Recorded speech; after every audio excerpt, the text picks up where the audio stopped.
Hey guys, my name is Dante and today I have a crazy story for you. This week's giveaway is for these stylish headphones. To enter, just comment and subscribe. Enjoy the video. This past summer was the worst summer ever. It's the start of June and me and my wife have been together for 8 going on 9 years and have been engaged for almost 3 years with 2 kiddos. Our wedding was fast approaching August 6th. Since day one of becoming engaged we were both so happy and were very much looking forward to our big day. June 3rd I took her to an overnight work event and during that another woman had made a comment about her eating a huge burger and if she was really going to finish that big meal. She has struggled with an eating disorder for about 14 years so her hearing this was a very big trigger. This set the stage for a terrible 7 weeks to come. A few days after being back I could notice a drastic change in her mood and eating and she told me just how much that comment was affecting her. I was there for her absolutely any way I could be and I would take the kids pretty much every day after she got off work so she could go work out since that would normally help her mental state a bunch. Fast forward to June 23rd and my sister had to have an emergency delivery of her 20-week-old son that was not doing well. Then the morning of June 26th and after a couple weeks of her picking fights for no reason and not eating even though I would cook dinner every night for her, she sat me down and told me she had been unfaithful and made out with her ex, but that was it. I was absolutely devastated hearing this, but I told her I kind of knew something wasn't right. We argued for about 3 hours and I told her off and exactly how I felt and whatnot, but told her I would forgive her as long as she was telling the truth. Later that day I got even more terrible news that my nephew was not going to make it and they were pulling the plug sometime that afternoon. My grandpa, who has been in hospice since the end of May, had also just taken a turn for the worse. So that day I was hit by an atomic bomb of terrible news, but somehow I managed to make it through. So my nephew had just passed the 26th and now my grandpa was also going to go any day. June 28th was that day. One of my favorite people ever was gone and it was devastating, but she was there for me physically. Her mom has seen her do this before. We were together 2 times and knew she needed serious help. You see, her mental state was as low as could be and was honestly as close to dying from not eating as you probably could be, but yet she still refused to acknowledge it and nobody could get through to her. July 19th her mother and I had a sit-down meeting with her to try again to get her to understand what she was doing to herself, but it only made things worse. July 21st she goes to work at her parents' house for the day. She leaves her Apple Watch on her nightstand so I can't resist and I go through it to validate what I felt, and boy did I. I saw text talking about good old times and meeting up and pictures and all that all. The evidence I never wanted to be right about but unfortunately was. So I drive down to confront her with every intention of telling her off and leaving her. When I got there she was confused why I randomly showed up until she saw my pissed off face and I held up her watch. In that instant she knew exactly why I was there and she went super pale. She burst into tears and apologized like crazy, but I was beyond pissed and wasn't hearing it.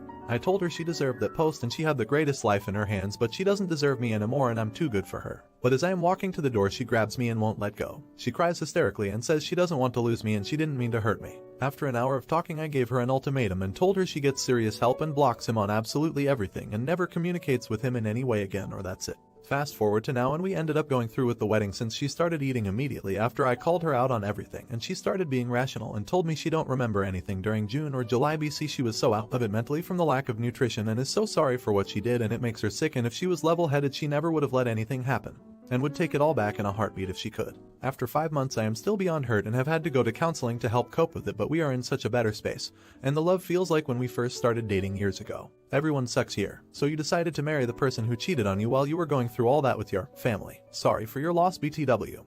Enjoy being her prison guard and enjoy explaining to your kids when they start noticing the tension and the resentment. Not the idiot. Is she saying that her eating disorder made her cheat and she doesn't remember it? That isn't how an eating disorder works. I speak from experience. She is using it to excuse her behavior. Did you make the wrong decision? I don't know, but I do know that life with someone with an eating disorder is hard. But being with someone who uses it to excuse behavior is the height of manipulation and personally would be very, very difficult. Hey guys, let me know in the comments what you're thinking about this story. I, 27, female, have been with my boyfriend, 33, for almost 2 years now. We will be getting married eventually, but it's not a priority. My mom won't let us share a bed if we come see them for any reason. When we came over this last summer my boyfriend suggested renting a hotel so we could have privacy and a comfortable bed. It drove my mom nuts that we bypassed her little rules. She wouldn't drop it the entire time we were there. She made me promise not to do that again. My boyfriend's mom and dad are retired to Mexico and they are really chill. So we made plans to come visit them over Christmas. They are not Christian so they don't really care when they see their son with regards to religious holidays. We didn't tell my parents we weren't coming. My mom asked me at Thanksgiving if I was going to hold to my promise not to stay at a hotel over Christmas. I answered truthfully that I would not stay at a hotel. I am sitting here on the balcony of my future in-laws condo looking at the Caribbean waiting for sunrise and enjoying the peace and quiet.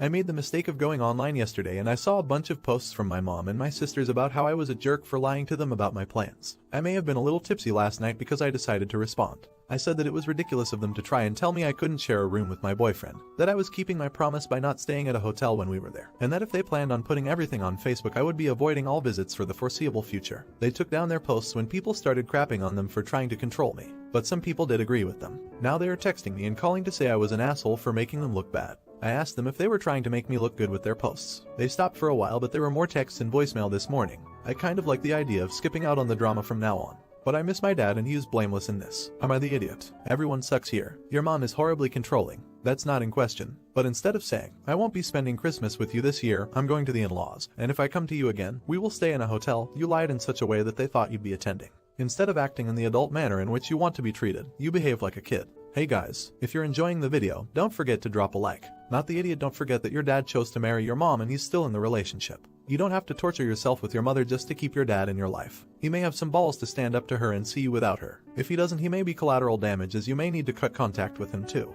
He's not blameless if he's fine for your mom to be saying and doing this sort of childish behavior. That makes him an enabler. I'm 17 and my little sister is 15. Our dad died about 10 years ago. It was sudden and devastating. One day he kissed and hugged me and sis and told us he loved us, and then we never heard from him again. At the time I couldn't fully grasp why he chose to stay away, even though mom tried to explain it to us. I missed him and thought I did something wrong to make dad mad. I repeatedly called his phone hoping he would answer, but it always went directly to his voicemail. At his funeral, I realized I would never see him again and I broke down. I don't remember much from that day except Uncle David held me the entire time. He held me throughout the funeral, during the drive home, and as I fell asleep that night. Uncle Alan did the same thing with sis. It wasn't easy growing up with just my mom and sis, but not as tough as it could have been because the two uncles were always a phone call away. Whenever we needed help with school, one of the uncles was there to tutor us. One of them was always in the front row of every school performance and game. Whenever I wake up in the middle of the night and miss dad, I'll call Uncle David and know he'll always pick up. My mom eventually remarried to Bob. I never liked Bob because he always had to be in control and placed us on a strict schedule. Dinner was at 7 every day no matter what.